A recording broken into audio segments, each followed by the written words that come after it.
최근 1년의 재판과 그 판결 결과에 대해서 여러 가지 논란과 의견들이 많습니다. 많은 분들이 실망하고 계시고, 많은 분들이 분노하고 계시고, 또 그 결과를 들어서 승복하라고 요구하는 목소리가 높습니다. 이런 부분에 대해서 우리 법원이, 우리 국회가 어떻게 응답할지에 대해서 말씀드리는 시간을 갖도록 하겠습니다. 먼저 참석하신 의원님들 소개해드리겠습니다. 더불어민주당의 김용민 의원 참석해 주셨습니다. 더불어민주당의 이형배 의원님 나오셨습니다. 더불어민주당 황운하 의원님이십니다. 더불어민주당 김승원 의원님 오셨습니다. 더불어민주당 윤영덕 의원님, 저는 열린민주당 최강욱입니다. 그러면 기자회견문을 방송하겠습니다.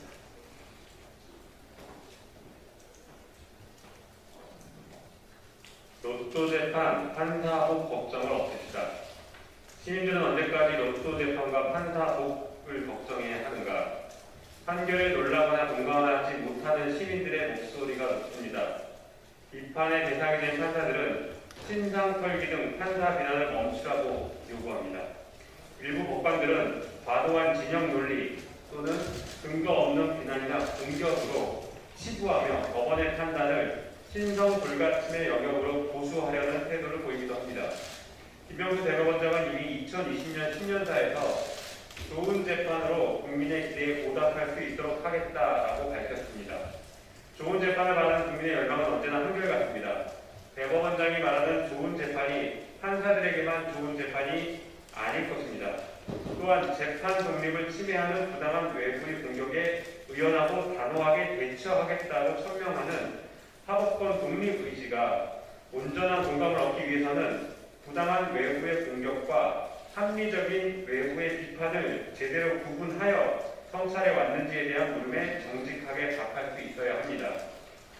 로또 재판이라거나 판사복이 없었다고 탄식하는 목소리와 여전한 전관 특혜의 우구심에 법관들이 성찰해야 할 몫은 없는 것인지 답할 수 있어야 합니다. 응답 없는 다짐만이 반복된다면 오로지 판사 무오류주의에 매몰된 공허한 외침으로 느껴질 뿐입니다.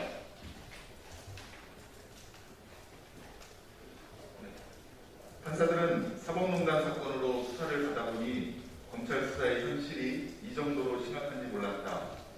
여전히 판사들을 인권된 피의자 상태에 두고 언론을 동원해 여론몰이를 하는 검찰의 행태가 비열하다라며 울분을 터뜨렸습니다. 압수수색 영장과 구속영장 발부에 정말 신중해야겠다고 다짐했던 판사들의 반성과 외침은 왜 시민들을 상대로 한 재판에서는 제대로 구현되지 않은 것입니까?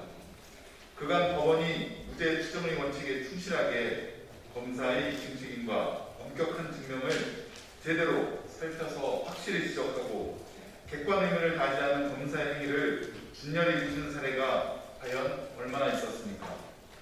언론 플레이를 통해 공소장 일본주의를 흉해화하고 검찰 스스로 만들어낸 흘린 언론 보도를 다시 증거로 제출하며 증거 기록의 양을 늘려 외형으로 압박하는 검찰의 수법에 속아 넘어가거나 공감을 주면서 검찰도 사법의 폐해를 방치한 것은 아닌지 정말 의문입니다.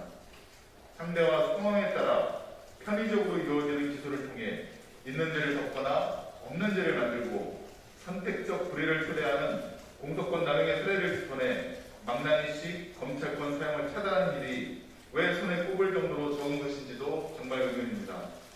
이상의 의문들이 바로 사법개혁에 대한 법관 위주의 안일한 문제 인식에서 벗어나 지금부터라도 시민을 위한 진정성 있는 개혁을 고민해야 하는 근본적인 이유입니다.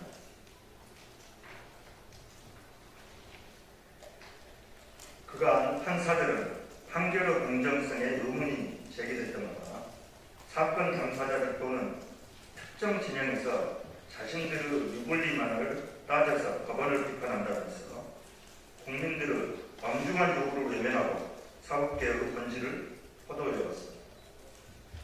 진술의 신빙성을 따져봐야 한다는 김학의 사건 파기환송, 드루킹의 진실을 신뢰한다는 김경수 지사 사건 원심 확정은 과연 판사복이나 로또 재판이 아닌 엄격한 법리와 동일한 잣대로 이루어졌는지 살펴봐야 합니다. 어느 법관을 만나는지에 따라서 판단의 범위와 결과가 달라진다면 판결의 공정성에 합리적 의심을 갖는 것은 당연합니다.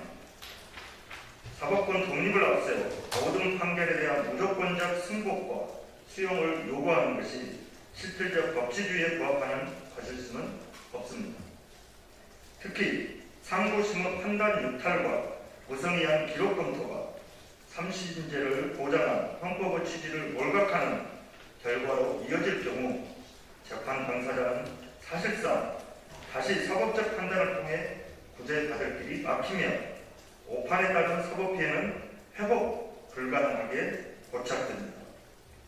또한 대법원이 상고 이유로서 최종 법칙 위배를 판단함에 있어 과연 일관된 기준을 가지고 있는지에 대해서도 깊이 자성해야 합니다.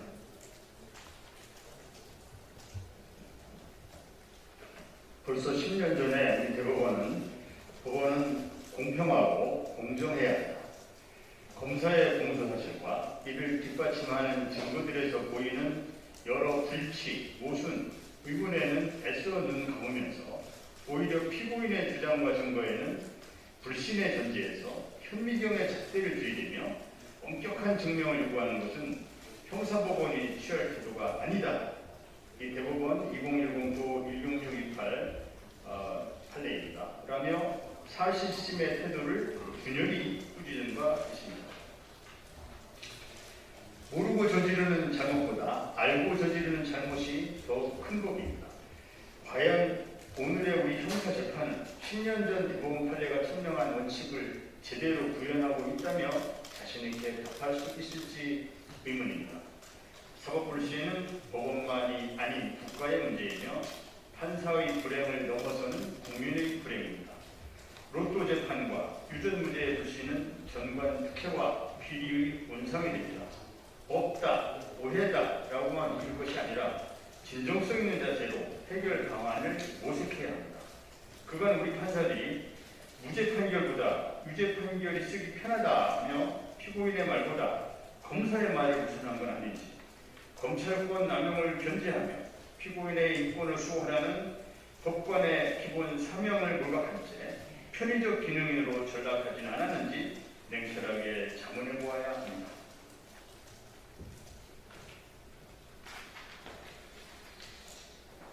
내년부터 시행되는 개정 형사소송법 제311조의 취지가 공판에서의 무기 대두 원칙으로 확실히 구현될 수 있을지 정말 걱정입니다. 일이 복잡하고 귀찮게 되었다면서 아직도 그 취지를 공감하지 못하는 법관은 없는지, 형사사법 절차의 획기적 전환에 대하여 얼마나 그 의미를 엄중하게 공유하고 고민하고 있는지 법원은 국민 앞에 당당히 밝힐 수 있어야 합니다. 재판이 사법부 독립의 미명 아래 신성 불가침 영역으로만 남을 수는 없습니다. 재판은 마땅히 국민을 안심시키는 서비스로 정착되어야 합니다. 국민이 주인이 되는 사법 시스템, 법 앞의 평등이 실질적으로 구현되는 세상, 억울하고 힘들 때 기댈 수 있는 든든한 소남 같은 사법부를 만들기 위해 저희 처음에는 사법 절차의 민주적 정당성 확보를 위한 제도 개선 노력에 최선을 다할 것입니다. 국민참여재판, 재심제도 확대, 재판소원 도입, 법조 일원화 정착, 법원 행정처 개편, 법관 인사 시스템 개선, 법 왜곡죄 신설, 판결서 전면 공개, 대법관을 포함한 법관 증언 등 산적한 사법개혁 과제를 방치하지 않고 국민의 사법부를 이루는 노력에 박차를 가해나가겠습니다. 감사합니다. 2021년 8월 14일 행동하는 의원 모임 철원회의입니다. 경청해 주셔서 감사합니다. 이상으로 철원회 기자회견을 마치겠습니다. 또 추가 질문이 계시면 비평장께 말씀드리겠습니다.